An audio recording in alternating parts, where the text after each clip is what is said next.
this speaker is really dynamic. I know her from a couple of years, and when I saw her first time, there was 6, 7 men, and she was the only one.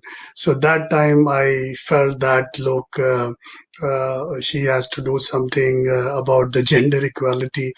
But later, when I come to know about her more and more, so I have a great respect for her efforts and people like me. And of course, we understand that it's not easy to be a career woman and having kids and husband, and you are from a conservative family.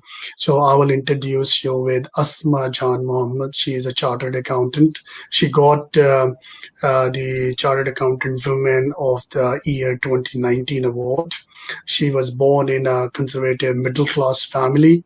And most of us, we should know that what is the meaning of coming in a middle class family, especially in Pakistan.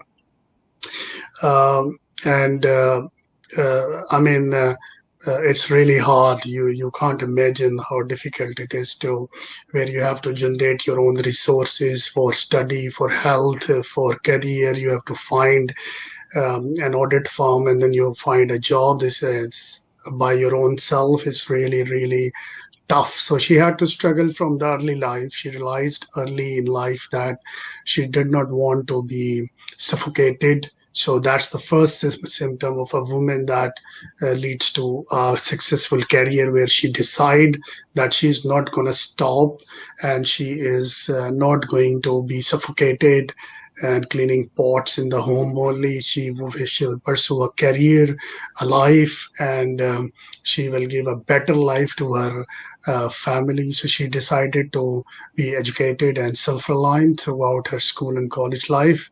She struggled to achieve top position. She was a top position student. She secured 2 gold medals in her chartered accountancy examinations as well, which is quite uh, big distinction on her shoulders. Asma really worked hard to get a chartered firm in her life. She has spent over a decade in the UAE, and she's one of the most prominent and influential women. Um, so she has a lot of things which I need some time to explain her struggle and her life story, but I will not be an obstacle between you and her. So the mic goes to Asma Jan Muhammad. Thank you, Dr. Musa. It is really nice to listen to all the wonderful stories. I had been part of the Women Entrepreneurship Forum last year as well. This time, actually, I decided to share a bit detail about how I reached where I am today. We all need an identity in this world. However, when it comes to women, the principle undergoes massive change, and it is often associated with what is given and accepted from the aspects of a social system and culture, rather than what is ought to be from a human perspective. Now, before I tell you my present identity, I would like to tell you about the context that has enabled me to be what I am today. I come from a conservative middle class of a country which is dominated by a strict code of life. I am the youngest of all sisters, so actually not only I saw love and care from my parents, but also from my elder sisters. My father, who was the sole bread earner of his family, had obvious concerns of providing for his family and have his daughters happily married in decent families, which was not an easy task. However, from the very beginning, I saw a simultaneous mitigation of his concerns by my mother in her efforts, courage, and a belief in enabling her daughters with the education so that we never remain dependent on anyone else. Despite restrictions and burdens loaded on the women of our society, I was the first one in my house for whom my sisters managed to get education from an English medium school, which in those days was a real luxury for middle-class families. They always envisioned Asma as a high achiever who is able to create her own identity. Now, having seen the suffocation and struggle, I reciprocated their efforts by fetching high grades in my studies. However, there came a time in life when my father left for the better world, and I felt that my mother was too concerned to see me settled and married and not pursue any further studies. This was no less than a shock for me because I was someone who always dreamed of being empowered one day to decide about my own fate. I could not accept it, and yes, it was a challenge to convince my own family that I should be allowed to achieve my goals. I decided to join the profession of accountancy, which was a 6-year journey. While my family expressed their unhappiness on the long duration of the profession, I could see a hidden happiness on their faces that I'm trying to pursue something which is a premium qualification and has no female precedence in my immediate family. During this struggle, I realized how important it is for a woman to have economic empowerment. Besides taking tuition classes, my community Women Professional Forum supported me with funds to pursue chartered accountancy qualification through an interest-free loan.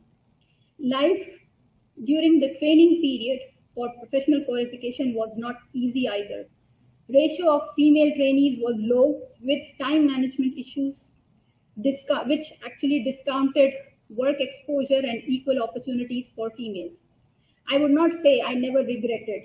There were hard and harsh times when I felt like quitting. However, with the support of my sisters and mother and my aspirations to create an identity for myself, somehow I survived and achieved the qualification with 2 gold medals. The first thing that I did when I obtained my first job in the industry was to pay back the interest-free assistance to my community fund with a gratitude. Higher education is a privilege not every woman gets in our country, and I feel I'm blessed to be among those women in our country. Who inspired me and why? My inspiration had been all the females that were around me in my house, my mother and my sister. My mother for perseverance with integrity, and my elder sister who became a role model of becoming self-reliant, economically empowered woman who writes her own destiny, who takes decision for herself, as well as who also enable others to be empowered. My elder sister is herself an accomplished and a successful entrepreneur. Now comes the work-life responsibilities. After becoming employable in an important function like finance, the next step was to see if work could be balanced with personal life, and I must admit that this was more challenging. I had seen women around taking career breaks for settling down and then raising a family, sometimes be praised as giving up their efforts for the sake of family norms, and then majority of them never opting to return back to work. To be honest, I could not reconcile with this mindset or social conditioning, and I resolved that I would continue my career no matter what. Sailing through the work environment pressures, I got married in 2007 and relocated to Dubai. I could see myself breaking my own promise by taking a career break when I had my first child. Disappointments from oneself over aspirations which were so deep rooted as from childhood did not prove to be lasting, and within a year, I realized it would be injustice with all the efforts of all those who cared for me, supported me, helped me reach somewhere. This time, the challenge was to convince my partner that a mother of a child who is just a year old could work full time. Running between office and work to make sure all what is needed is met was absolutely not easy at all. It's been 11 years I am managing a full-time job besides having 2 wonderful kids. Did I ever imagine I would be joining a male-dominated profession? Yes. Well, having lived in a family with no male sibling and seeing a society around which is male-dominated in every aspect, it was a natural assumption that the journey is not going to be easy. Being in minority itself brings a lot of pressure on females to go for an extra mile to prove that we are capable and eligible for roles which are meant for men at work, at times exceeding the normal working hours. Obviously, I had been unfair to myself and my health not to forsake the requisite. Women need to accept and acknowledge that in being a woman and proving themselves, at times they are not being fair with themselves as a human being. Studies show that women constitute less than 5% of CEOs of listed companies across the globe, despite having a 50% increase in tertiary level education for women, which means despite having more women at the entry level, there is somewhere leakage in the pipeline which holds them from reaching the leadership positions. There are still companies found in this world existing with finance department with no female composition in the team. The most significant barrier that I have seen in my career, when I started my industry career, which was a very long time ago, back in 2004, most of the people at the top were male. Acceptability by the team for a woman as a leader, even as a team member, and women settling for little and not recognizing their real worth were the significant barriers I have seen in my career. The reason behind is stereotyping, that is, men having a cliched view of women's role and women as well assuming a defensive track by focusing more on work and less on career planning well in advance. Men, in contrast, tend to have a very specific vision for the progression of their careers. This unclarity with women or indecisiveness is something that can hold us back sometimes. At least the requisite for diversity has changed over the past 2 decades, the corporate environment, both at workforce level as well as the board level. The question comes, what a woman wants from life? Now, giving it a very simple human perspective, I think a woman always look for humanity, which means equal respect and value as a human being, be it from fellow men or women. She has an innate ability to accept, adapt, and contribute, but deep inside, she detests to be judged on social biases and prejudices. At the end of the day, each one of us are aware of our given, our strengths, our shortcomings. If she has to prove again and again who she is and strive for her rights, naturally this would result in a different, rather defensive attitude. Women has proved that there is nothing which they could not do. It is just a matter of choice and will. Nurturing talents and empowering individuals have always resulted in a win-win situation for society and humanity as a whole, rather than confronting these or putting them in containers. What advice I would give to the next generation of female leaders, and what advice I would like to share with the young women entering a male-dominated profession? I believe women are born leaders, and I really believe in this statement. Their disposition to multitasking, attention to detail, stepping ahead by example in daily life gives them an edge in decision making. Data shows companies with more women in senior management outperformed companies with fewer women in senior management, with a return on equity of 35% higher and total shareholder return of 34% higher. Also, as per a globalization survey, 53% of business leaders agree that diversity on teams and experience improves both reputation and financial performance. Hence, there is a clear-cut advantage seen on the corporate front derived from inclusiveness and diversity. My advice to young women would be to continue exhibiting their keenness for pursuing studies and seek an identity for themselves. Raising a family, taking care of kids also constitute an important part in life. However, this should not overshadow a person's identity and aspirations. Always work-life balance is not achievable. However, work-life integration could be. Also, from economic perspective, it is highly important that women come forward and contribute their part and enable and empower themselves. It eventually helps not only them, but their families and generations to come. In the end, I would emphasize that it is easy to have a personal narrative. However, it is extremely important to bring a collaborative perspective to create systemic improvement so that more and more women become part of the workplace. They could be retained there and they could be enabled to reach a higher level within the organizational hierarchy. Thank you very much for your time. Thank you, Asma. It was so lovely to hear you. You are really impressive, and your story gives energy and motivation to the lot of people. And of course, I'm going to ask a lot of questions in the panel discussion. So, I receive a lot of questions actually from all over the world for the panel, which I make a queue list, and I will ask them because they are really excited. But before, I have a question for you. So there are a lot of chartered accountant girls I receive the CV and then I need to meet and advise them also. I find different scenarios in them. For example, some are struggling with their in-laws. They are struggling with managing the kids because they are really small, like 2 year, 1 year, and their mind is not accepting a break. They want to come back. On the opposite, husbands are telling them, "Oh, you should take break," and why, So there is a distress tension between husband and wives.